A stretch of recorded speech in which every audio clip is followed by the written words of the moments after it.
Line का एक शेर और सुनाऊंगा। चलो इस आमन पर एक खूबसूरत काम करते हैं। चलो इस आमन पर एक खूबसूरत काम करते हैं। मिटाकर नफरतें दिल से मोहब्बत आम करते हैं। मिटाकर नफरतें दिल से मोहब्बत आम करते हैं। Thank you. एक नगमा मोहब्बत के चंद अशार। प्यार अपना वो इंसान को दिखाने आ गया। प्यार अपना वो इंसान को दिखाने आ गया। मुद्दत से बिगड़ी बात को बनाने आ गया। मुद्दत से बिगड़ी बात को बनाने आ गया, ताकि फिर से इंसान का खुदा से मेल हो जाए।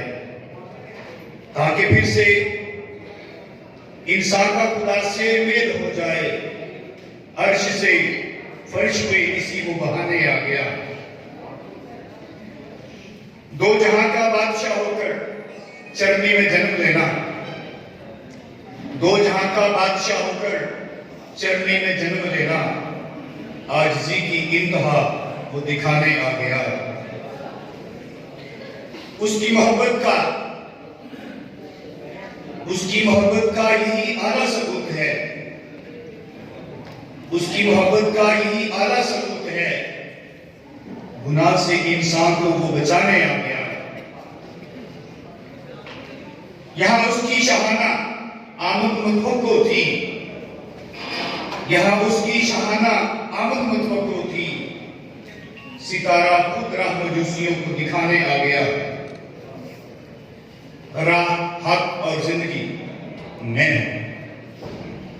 राह हक और जिंदगी मैं हूं। ये बात यीशु दुनिया को बताने आ गया। अमन वफा की राह हमवार करने के लिए, अमन वफा की राह हमवार करने के लिए नगमा मोहब्बत को सबको सुनाने आ गया। प्यार अपना वो इंसान को दिखाने आ गया। मुद्दत से बिगड़ी बात को बनाने आ गया। अमन के सफीरों के साथ रहते रहते अक्सर अमन पे भी लिखने को दिल करता है। एक कथा साबिर सदर की इजाजत से। अमन के घर सफीर बन जाए। अमन के घर सफीर बन जाएं। फाख्ता की नजीर बन जाएं। वक्त हमसे तकाजा कर